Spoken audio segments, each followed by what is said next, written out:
Comecei, irmãos, a dizer aqui que ninguém nos ama mais do que o Senhor Jesus. E, logicamente, eu posso, assim, de uma maneira, sem muito esforço, provar isso pelas Sagradas Escrituras. Com muita facilidade, com muita simplicidade de fazê-lo. Mas como eu sei que todos vocês já ouviram falar muito sobre isso, não vou me ater especificamente nesse ponto. Antes, uma pergunta aqui. Nós temos alguém nos visitando hoje aqui. Temos um senhor ali, que eu creio que é a primeira vez que ele está conosco ali, né? Deus abençoe, seja bem-vindo, em nome de Jesus. Tem mais alguém, primeira vez?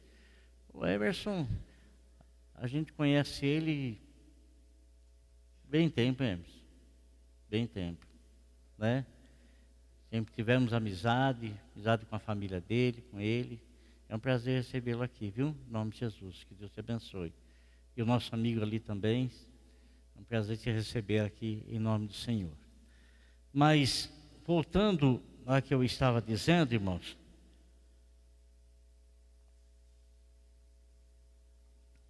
não existe, ninguém nos ama mais do que o Senhor Jesus Cristo nos ama.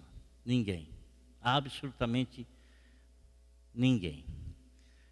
E às vezes nós não entendemos, não compreendemos a razão desse amor que Deus tem por nós, enquanto nós não tivermos um contato com Ele, enquanto nós não tivermos uma amizade com Ele, enquanto nós não tivermos uma comunhão com Ele, enquanto a gente não se colocar na presença dEle e permitir então que Ele venha trabalhar a nossa vida.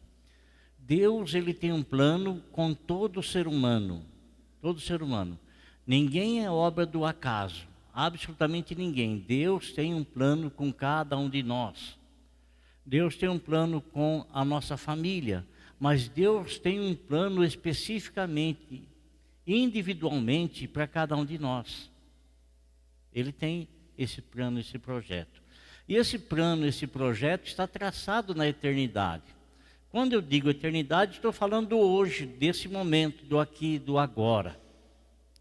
E Deus, ao traçar esse plano, esse propósito, esse objetivo para cada um de nós, esse plano, esse projeto e esse objetivo não ficou engavetado.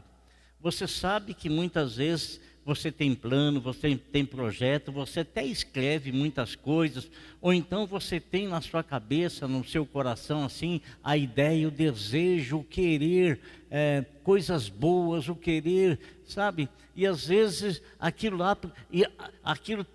está precisando de uma atitude tua, e muitas vezes você não toma essa atitude, então aquilo que você planejou, aquilo que você pensou, fica engavetado aí na sua cabeça, nas gavetas da sua cabeça.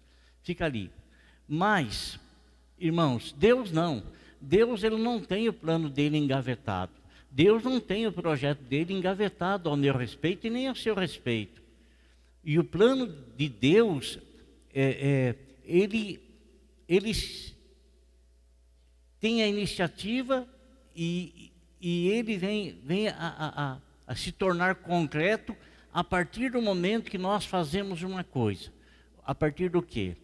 De levar esse conhecimento às pessoas que desconhecem. O conhecimento a respeito do plano e do projeto de Deus com cada um de nós. Esse plano, esse projeto. Esse plano, esse projeto, irmão, ele é descrito na Bíblia como ser a vontade de Deus.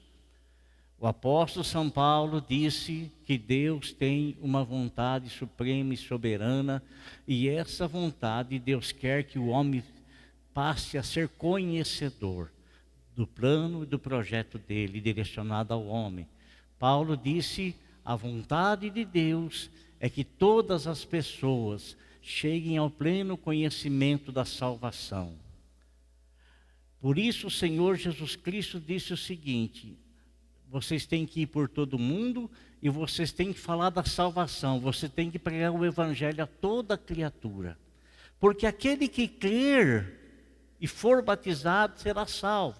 Então, para ser salvo, que é a vontade de Deus, porque é a vontade dele que todos sejam salvos, mas para o ser nós temos que anunciar o plano, o projeto de Deus. Esse plano, esse projeto de salvação que Ele tem, ele se faz, se concretiza através da pregação do Evangelho, através de eu anunciar a palavra de Deus, através de eu falar da palavra de Deus.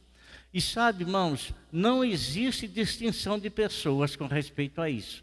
O Senhor mandou a gente ir por todo o mundo e pregar o Evangelho a toda criatura.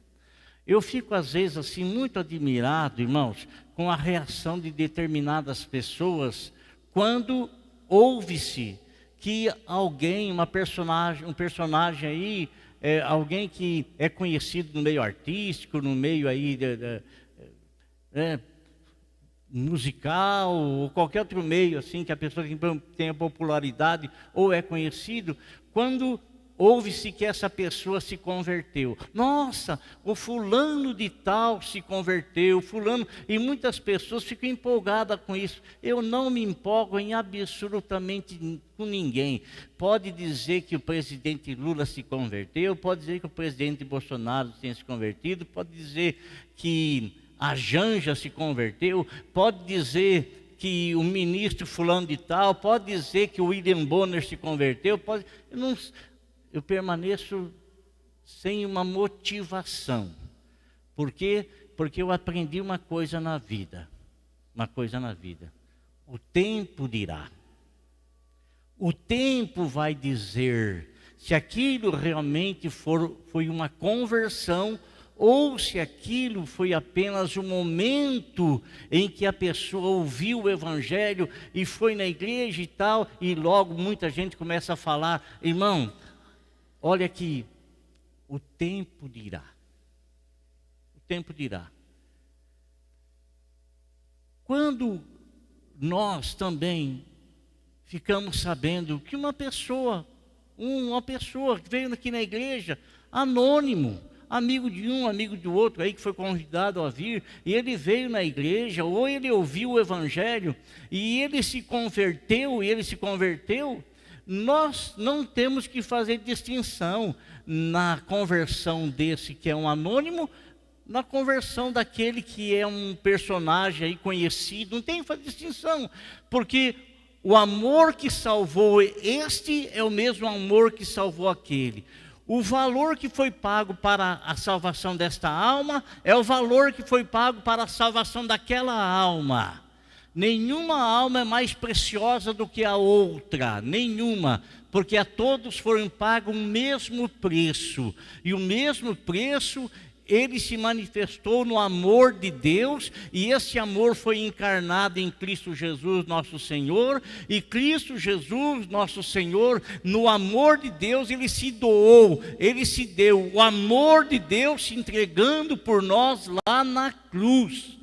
O amor de Deus, Jesus Cristo, se entregou por nós lá na cruz.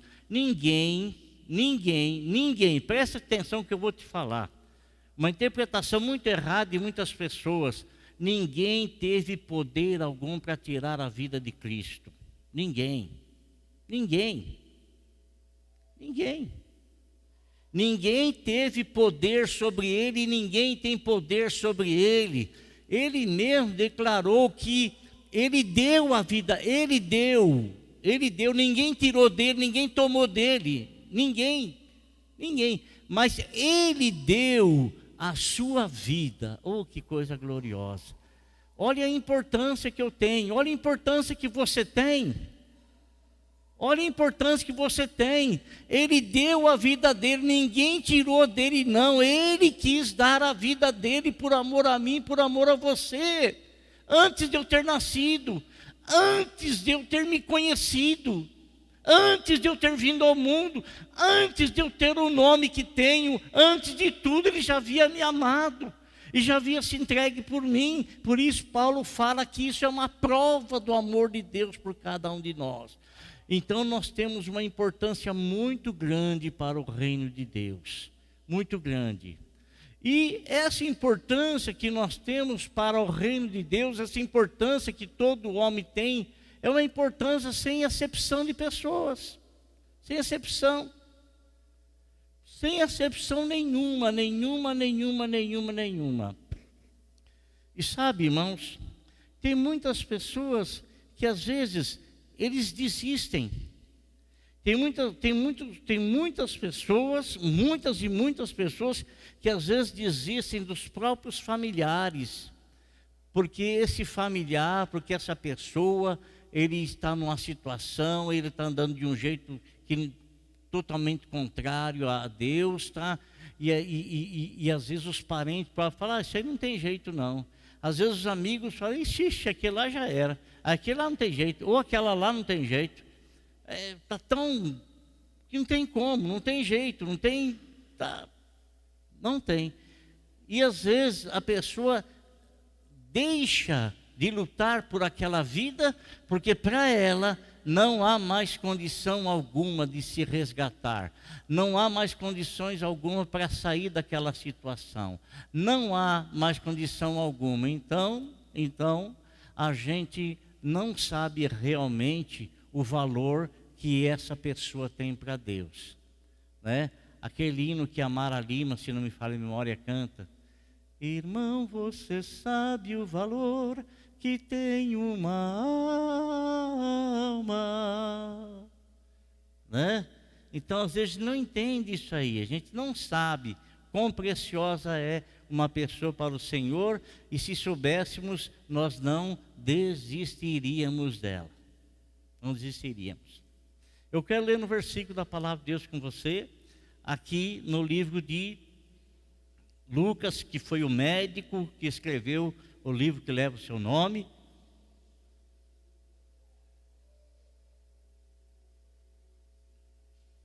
No versículo de número 39. Eu quero mostrar para você como é importante e o valor que o Senhor Jesus Cristo dá à propagação do Evangelho, à mensagem do Evangelho. Lucas 8, 39, está escrito assim: volte para a sua casa.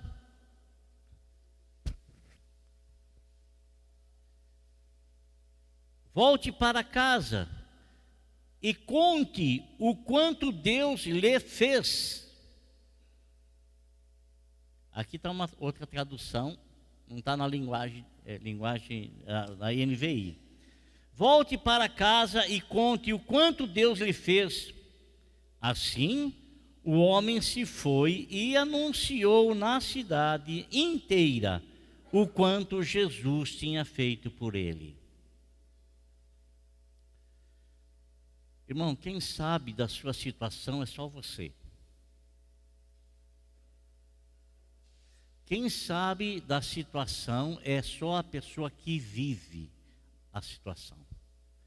Muitos de nós podemos imaginar, podemos pensar, mas nós não sabemos verdadeiramente a situação que cada pessoa vive e que cada pessoa atravessa.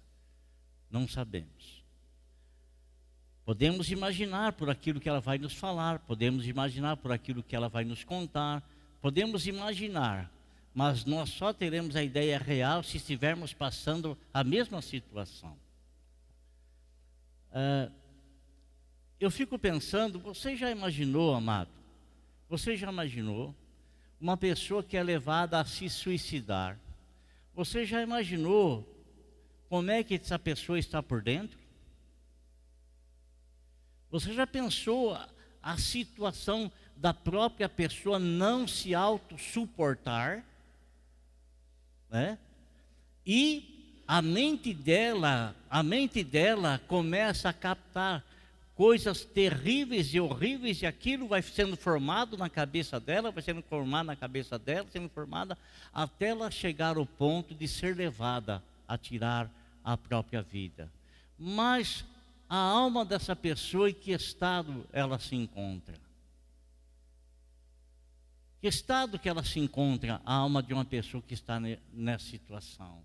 Às vezes, amado, nós temos saúde, às vezes nós temos uma família abençoadíssima, às vezes, graças a Deus, nós não temos falta de nada, às vezes nós temos assim tudo, até mesmo do bom e do melhor, Mas, muitas vezes, por situações adversas, logo vem um pensamento mal na nossa cabeça, um pensamento mal nas nossas ideias, um pensamento mal no nosso cérebro, logo começa, né? E às vezes você começa a dar vazão para aquilo, você se torna uma pessoa que não consegue ver o bem, você não consegue ver o bem, você não consegue enxergar a família que você tem, você não consegue enxergar a sua esposa como uma pessoa tremenda, o seu marido como uma pessoa trabalhadora, você não consegue enxergar os seus filhos, são pessoas assim, voltadas para os caminhos do Senhor, não estão entregues e presas a nenhum tipo de vício, não são marginais, não são absolutamente nada, não provoca nenhuma decepção em casa, absolutamente nada. E a pessoa não consegue enxergar esse bem. Não consegue enxergar que tem a sua própria casa para morar. Não consegue enxergar que tem ali a refeição à mesa. Não consegue enxergar.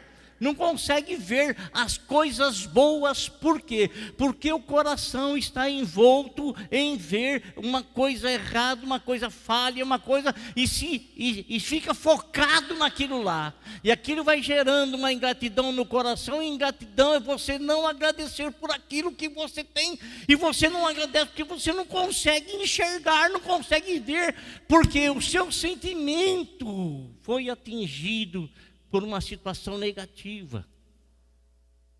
Às vezes nós não entendemos, às vezes, irmão, você fica sabendo, nossa, o fulano lá se suicidou, mas poxa vida, ele tinha tudo.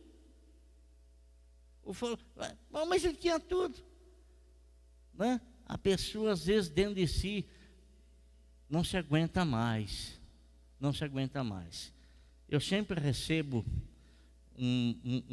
umas poesias de uma pessoa, e no meio dessas poesias a pessoa foi condecorada muitas e muitas vezes, e às vezes no meio dessas poesias a gente percebe ele citar alguma coisa que está expondo a alma dele ali, a fragilidade da alma dele ali. A gente lê o que ele está expondo e a gente percebe que ele está numa situação depressiva.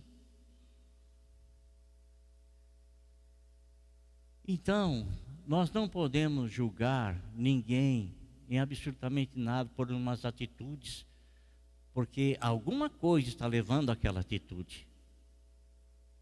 Alguma coisa, e alguma coisa que eu não consigo captar, não consigo ver, não consigo enxergar, não consigo. E às vezes você vai julgar a pessoa pela atitude dela, mas você não tem o conhecimento por que aquela pessoa foi levada ou está sendo levada àquilo. Qual é o motivo? Qual é a razão? Aparentemente nenhum, absolutamente nada. Irmão, nosso Senhor Jesus Cristo é tremendo, né? Uma pessoa fantástica. Eu sempre falo para os irmãos que eu teria muito desejo, muita vontade de ter estado com Ele, vendo-o, ouvindo-o, estar perto dele, o maior de todos os mestres, irmãos. O maior de todos os mestres, né? Aquela pessoa que abria a boca assim, e no abrir a boca ele falava da alma da pessoa, atingia o âmago lá no fundo da vida da pessoa. Ninguém tinha como esconder-se dele, ninguém, absolutamente ninguém. Ele olhava na pessoa, ele lia a alma da pessoa todinha. Ele sabia realmente o que era, o que estava acontecendo com a pessoa. E não era à toa que as pessoas gostavam de estar perto dele. Não era à toa que onde ele estava as pessoas se aglomeravam à volta dele. Porque a palavra dele era fantástica. A palavra dele era gloriosa. A palavra dele era extraordinária. A palavra dele era era vida. Era vida. E ele não perdia absolutamente tempo. Aonde ele ia ou por onde ele ia, ele sempre tinha alguma coisa a fazer, ele sempre tinha alguma coisa a realizar. E o que é que ele veio realizar? Ora, irmão, se ele Ah, a senhora chegou, né? Estou vendo que a senhora já está aí, viu? Estou vendo. Chegou atrasada hoje, hein? A irmã tá aí, ó. Atrasou na igreja hoje, vê se pode. Ela já está dando bronca no lão lá, ó. Você não fez isso assim, você não fez, está dando bronca lá. Só não sabe o quanto só faz falta aqui para nós, irmã Tata. Deus abençoe a senhora, viu? Ela foi passear esse final de semana, falou, eu não vou estar no culto de manhã, mas à noite eu vou estar no culto. Aí está aí no culto, chegou aí. Glória a Deus pela vida dela. Então, irmãos, então era tremendo ouvir o Senhor, era uma coisa fantástica. Tudo que ele fazia com um propósito. Ele não entrou no barco lá com os discípulos à toa, não, de forma alguma. Ele não chegou na praia lá, no lago de Genezaré, ele não chegou lá sem propósito algum, justamente na hora que os barcos estavam atracados lá, que trabalharam a noite toda, não pescaram. Não foi à toa que ele chegou lá, ele chegou na hora certa, no momento certo, para executar aquilo que Deus deu a ele executar. E ele fazia o que ele veio realizar nesse mundo. Ele veio trazer as boas novas de salvação. Boas novas de salvação. Ele veio trazer uma palavra de libertação. Ele veio trazer uma palavra para satisfazer a alma da pessoa, a alma do homem. E as palavras que ele dizia, ela saciava a fome daquele que tinha fome, e saciava a sede daquele que tinha sede, não a sede física, mas a alma, fome de justiça, fome, desejo de ouvir a palavra de Deus, desejo de ter um conhecimento de Deus. E ele falava, ele anunciava, ele pregava, amado irmão. Então, por onde ele ia, ele tinha alguma coisa para fazer, tinha alguma coisa a ser realizada. E um dia ele entra no barco com os seus discípulos, ele fala assim para os seus discípulos, entra aí, vamos dar um passeio, vamos dar uma voltinha aqui, né? Era um lugar bem conhecido, onde todos eles eram os pescadores e sabiam tudo a respeito dali. E eles vão num barco, irmão, e eles chegam num lugar chamado Gadara. Era uma cidade, né? Uma cidade praiana. E quando ele chega ali, né, na praia, ele desce da praia e ele vai ali com um propósito. Alguma coisa ele sabia que ia fazer, alguma coisa. Isso não quer dizer que ele sabia o que já ia acontecer de imediato. Alguma coisa iria acontecer, ele sabia disso, né? E quando ele estava ali, de repente veio um camarada descendo, o cara pelado, correndo em direção a Jesus, babando, sabe? Assim, com a vontade de estrangular Jesus, com vontade de torcer Jesus, sabe, irmão? Sabe que um escritor, ele escreveu em um dos seus livros, ele disse o seguinte: Jesus Cristo se manifestou para desfazer, para destruir as obras do diabo. Ele se manifestou para desfazer, para destruir as obras de Satanás. Não é a obra do homem, não é para acabar com o homem, não é para desfazer do homem de forma alguma. Contrário, ele disse assim: eu não vim ao mundo para condenar o mundo, eu não vim para condenar o homem, mas eu vim para salvá-lo. Então, quando ele chega ali, amado irmão, e aquela pessoa vem correndo, aquele homem nunca tinha visto Jesus, aquele homem não sabia quem era Jesus, Jesus nunca tinha visto aquele homem, nunca tinha visto. Você pode não ter nenhum relacionamento com o Senhor, você pode não ter nenhuma intimidade com o Senhor, você pode assim conhecer o Senhor de ouvir falar, mas nunca chegou a ter um contato com Ele, você nunca ligou para ele, você nunca quis bater um papo com ele, você nunca falou nada a respeito da tua vida para ele, nada, nada, nada, nada. Mas ele sabe quem você é desde o seu nascimento. Ele sabe quem você é desde o seu nascimento. Quando eu estava sendo formado no ventre da minha mãe, o Senhor já me assistia, o Senhor já me enxergava, o Senhor já me via. E olhar do Senhor, mesmo eu não tendo nenhum contato com os olhos dele, os olhos dele permaneceram voltados para mim, e os olhos deles estão sobre mim, e ele sabe tudo, tudo, tudo, tudo, tudo, tudo a respeito de todos. Sabe tudo. Quando ele chega ali naquela praia, e aquele pai vem em cima dele, espumando, cheio de ódio, cheio de ira, sem nunca ter visto, sem nunca ter conhecido, e ele fala umas palavras, e umas palavras de quem parece conhecer o Senhor. Ele disse assim: Jesus, Filho do Deus Altíssimo, tu vieste nos atormentar antes do tempo? Ué, o escritor disse que Jesus se manifestou para desfazer as obras do diabo. Amado, as pessoas em que se manifestaram espíritos de possessão, as pessoas não conheciam Jesus, não viam Jesus, não sabiam quem era Jesus, mas os espíritos que estavam nela bem sabiam, porque esses espíritos não são outra coisa a não ser anjos caídos, anjos que conheceram o Senhor quando eles foram criados por Deus, quando eles estavam ocupando os lugares específicos determinados pelo Senhor e cumprindo assim com o propósito que Deus tinha para com a vida deles. Então eles estavam na vontade do Senhor, no querer do Senhor, executando o desejo do Senhor. Eles conheciam o Senhor. E quando eles se rebelam contra o Senhor, quando eles se rebelam contra Deus, Deus os precipita para a terra.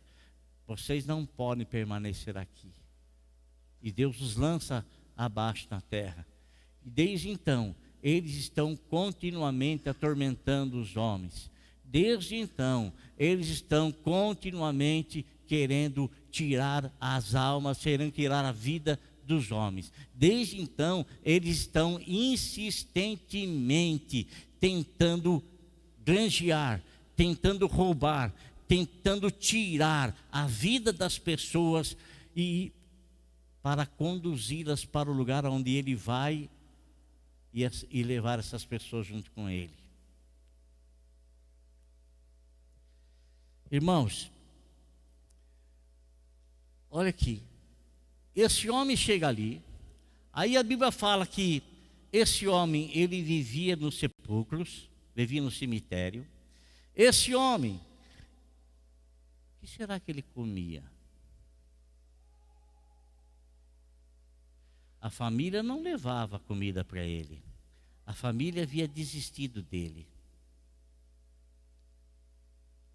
A família não tem o que fazer. As autoridades haviam desistido dele. Por quê? Porque por várias vezes as autoridades foram lá e prenderam ele, colocaram cadeias nos seus pulsos e nos seus pés e levaram ele. Mas quando o trancafiavam, ele vinha uma força descomunal, ele arrebentava tudo e fugia para o cemitério. Quer encontrá-lo? Vai lá no cemitério. Mas ninguém se importa mais com ele. Ele é uma pessoa com quem ninguém mais se preocupa. É até bom que ele viva no cemitério, porque ninguém quase mais vai lá. E ele não pode viver na sociedade, porque ele é agressivo. Era uma pessoa, irmão, que humanamente falando não tinha mais nada o que fazer. Ninguém mais estava nem aí com ele, porque inúmeras vezes eles tentaram ajudar, inúmeras vezes, mas eles perderam o desejo. Não que quer mais. E ficou lá, ficou lá. Fala assim comigo: o meu Deus não se esquece de ninguém. De ninguém. Nosso Senhor não foi lá à toa. Ele não chegou naquela praia à toa. Ele não foi lá. Deus tinha uma obra para fazer. Deus tinha uma obra para realizar. Deus tinha uma obra, amado irmão, uma obra traçada na eternidade, planejada na eternidade. Um plano traçado na eternidade. Então, eu quero dizer uma coisa para você, querido. Deus não se esqueceu de você, Ele não pode se esquecer de você. Deus, Ele não se esqueceu de nós, Ele não se esqueceu do homem, Ele não pode esquecer do homem. Não pode, porque o homem foi feito por Ele, a imagem dEle, a semelhança dEle, e o homem é alvo da salvação de Deus em Cristo Jesus, nosso Senhor. Salvação. Ora, querido, você pode rejeitar muita coisa na tua vida, muita. Pode rejeitar, porque você tem liberdade de escolha. E a escolha é para sim ou para não. Né? Para sim ou para não. Agora, preste atenção, amado. O Senhor Deus está oferecendo para você aquilo de mais precioso que Ele tinha, e esse mais precioso que Ele tinha vem oferecer para você uma coisa preciosíssima. Deus, Ele entrega Jesus, o Filho dEle, por você, dada a importância que você tem para Ele, dado o valor que você tem para Ele. O seu valor é inestimável, inestimável. Não tem como você se esconder dEle. Ele veio, te amou e se entregou por você. Se entregando por você, Ele está oferecendo para você, na pessoa dEle, algo importantíssimo que perdurará por toda a eternidade. Aquele que está em Cristo, aquele que está em Cristo, aquele que está em Cristo, aquele que está em Cristo, nasceu de novo, em Cristo Jesus tem-se a vida eterna. O que é mais precioso para um homem do que ele ter a vida eterna em Cristo? O que é mais precioso? O que é mais precioso? O que é mais precioso, irmão? O que é mais precioso? Você acha que você é uma pessoa de pouco valor? Se você fosse uma pessoa de pouco valor, não teria se pago um preço tão enorme pela tua vida. E foi o preço do Filho de Deus. Entregou-se a si mesmo. Deu-se a si mesmo por você, para te resgatar, para te redimir, para tirar você da perdição eterna, para resgatar você do inferno, para arrancar você de lá e colocar você no reino de Deus, colocar você na presença do Pai Todo-Poderoso. Aí o que acontece, amado? O que sucede? Sucede que quando o Senhor Jesus repreende os espíritos que estavam na vida daquele homem, mandou que ele saísse do corpo daquele homem, os espíritos disseram: irmão, o Senhor nos manda sair daqui, então permite que a gente entre nos porcos. Tem uma manada, irmão, tem uma manada de porco ali, sabe? Uma manada de porco. E se o Senhor nos expulsa daqui, nos permite entrar lá. Aí Jesus falou: então sai, vai embora. Eles entraram nos porcos, os porcos precipitaram, despenhadeiro abaixo, caíram no mar e morreram. O povo da cidade, todo o povo da cidade, as pessoas que tomavam conta daqueles porcos, foram para a cidade e falaram lá o que tinha acontecido. A precipitação dos porcos. E quando esse povo vem ali para ver o que estava acontecendo, o que eles encontram? eles encontram aquele homem que era totalmente perdido em seus juízos. Ele encontra aquele homem nos pés do Senhor em perfeito juízo, com roupa, sentado aos pés do Senhor, ouvindo Jesus falar com ele.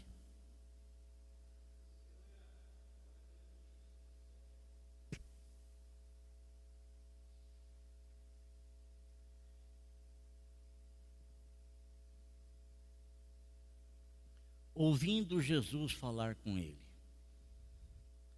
Sabe, irmão, uma das coisas assim que nós, como obreiros, a gente mais fica atento, e eu creio que a maioria dos cristãos, é o desejo de ouvir a voz do Senhor, o desejo de ouvir a orientação do Senhor e o desejo de executar aquilo que o Senhor lhe orienta a fazer. A gente fica esperando, né? Nós não queremos dar nenhum passo sem ter a convicção de que aquele passo está sendo uma orientação de Deus.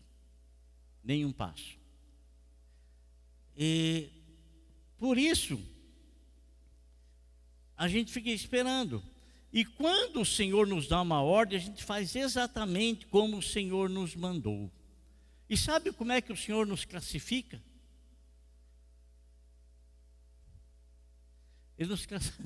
Ele nos classifica como servos inúteis.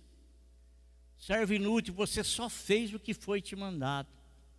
Você não fez nada além, só o que foi te mandado. E por que o Senhor fala assim? Para que não haja nenhuma ponta de orgulho em nosso coração de termos feito alguma coisa e aquela coisa ter sido bem sucedida e acharmos que nós fizemos um grande máximo. Não fez foi nada, só fez o que mandou. Quando esse homem é encontrado aos pés do Senhor, a Bíblia nos fala que esse homem sentiu tamanha gratidão por aquilo que Deus lhe havia feito, porque a família dele já não tinha mais, não tem o que fazer. A sociedade tinha já... Não tem esperança, não tem o que fazer. As autoridades não têm o que fazer, É uma causa perdida, causa perdida. Irmão, não existe ninguém que é causa perdida. Viu? Não existe ninguém que é causa perdida, ninguém. Por pior que seja a situação de um homem, de uma mulher, de um jovem, de uma jovem, por pior que seja a situação, há sempre uma esperança. E essa esperança está na propagação do Evangelho, porque o Evangelho são boas novas de salvação, boas novas de perdão, boas novas de livramento, boas novas de paz, boas novas de segurança, boas novas de esperança, boas novas de mudança, boas novas de transformação. Isso que o Evangelho é. Ah, mas eu sou uma pessoa boa, eu não faço isso, não faço aquilo. Você acha que você merece alguma coisa? Quando você deixa de fazer umas coisas, você está fazendo bem a você mesmo.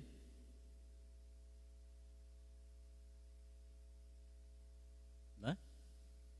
Está fazendo bem para você mesmo. Então, amado, olha só, esse homem sentado aos pés do Senhor Jesus Cristo, a Bíblia fala que ele queria seguir Jesus, ele queria.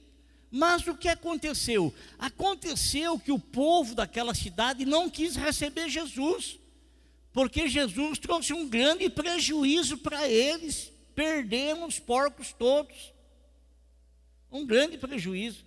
Eles pouco estavam se importando se aquela pessoa tinha sido restaurada, curada, abençoada. Eles pouco estavam se importando se o homem tinha sido curado. Eles pouco estavam se lixando para a situação que o homem estava agora. Da mesma forma que ele não se importava com a situação que o homem estava anteriormente. Pouco se importando. E muitas vezes nós fazemos assim. Muitas vezes nós valorizamos muito mais os animais do que o ser humano.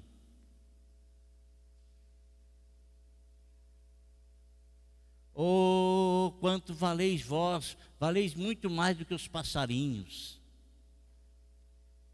Tem curió aí que vale 50 mil reais. Hã? Tem cavalo que vale 300 mil reais. Sabe lá que é isso, irmão? Hã? Tem animais aí que se gasta uma enormidade todo mês. Todo mês. Não estou falando que é errado isso. A Bíblia fala que o crente, ele cuida bem dos seus animais. Não estou falando que é errado. Mas o que a gente não pode fazer é valorizar mais um animal do que uma pessoa. Porque não foi isso que Deus fez. Não foi isso. E ele, irmãos, olha aqui.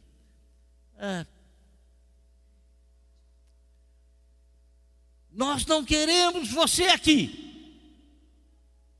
Não queremos você na nossa cidade. Você sabe que a gente na ignorância fala e toma umas decisões que...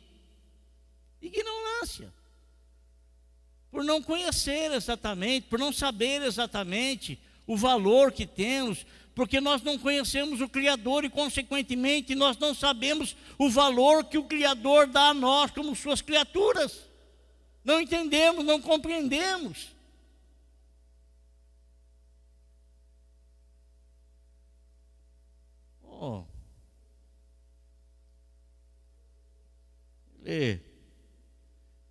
Pode ir embora daqui, não queremos. Mas, irmão, Jesus tem uma obra para fazer naquela cidade, naquele povo lá. Olha a sabedoria de Deus. Olha a sabedoria de Deus. O que é que o Senhor Jesus Cristo faz? O homem querendo segui-lo, eu falo, não, você não vai me seguir não. Não vai me seguir. Você vai fazer o seguinte, você vai lá para a tua casa e anuncia aos teus quão grande misericórdia Deus teve de você. Irmão, era inegável a obra que Deus fez na vida dele. Era irrefutável a obra que Deus fez na vida dele. A obra, não tinha como negar, era uma coisa aparente, pronto, o cara era isso e está isso agora. Ele era água, está vinho agora. Houve uma transformação, uma mudança diante dos olhos de todos. Houve uma mudança, algo aconteceu. Mudou a vida dele. E esse homem, irmão, ele desobedeceu a Deus. Sabia que ele desobedeceu a Deus? Mas ele desobedeceu a Deus de uma maneira diferente. Porque o Senhor diz para ele assim, volte para casa e conte o quanto Deus lhe fez.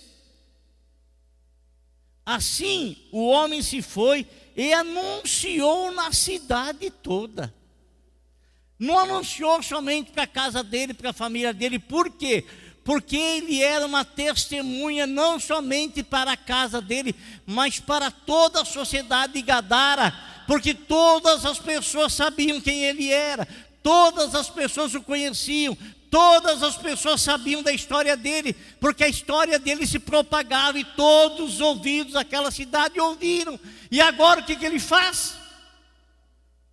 Ele dá o testemunho, não somente para a casa dele, mas ele dá o testemunho para toda a cidade. Uma pessoa em quem ninguém colocava absolutamente, ninguém dava absolutamente nada. Isso é um caso perdido. É bom que ele fique até longe. É bom que ele se exploda por lá. É bom que ele se acabe lá. Mas o Senhor tinha um projeto, o Senhor tinha um plano, o Senhor tinha um propósito, o Senhor tinha um objetivo. Logicamente que eu não quero de forma alguma comparar ele com qualquer um de nós aqui não, cada um é cada um, não quero não. Mas o mesmo sangue foi derramado para te salvar, foi derramado para salvar ele também. O mesmo preço que o Senhor pagou pela tua vida, o Senhor pagou pela vida dele também. Isso quer dizer que o mesmo valor que você tem para Deus, o mesmo valor que eu tenho para Deus, é o mesmo valor que ele tem para Deus. O mesmo valor que nós temos para Deus é o mesmo valor de qualquer pessoa aqui nessa cidade, por mais assim, não quero usar um termo, né, mas você é uma pessoa que ninguém dá nada, o pior de todos. O pior de todos é o mesmo valor. Amém, irmão? Então, Deus abençoe a tua vida. Não despreze o valor que o Senhor lhe deu. Não despreze o preço que o Senhor pagou por você. Ele não pagou para você viver aqui nessa terra tão somente, mas Ele pagou para você ver no amanhã, na eternidade, junto dEle, ao lado dEle, perto dEle, em nome de Jesus. Amém?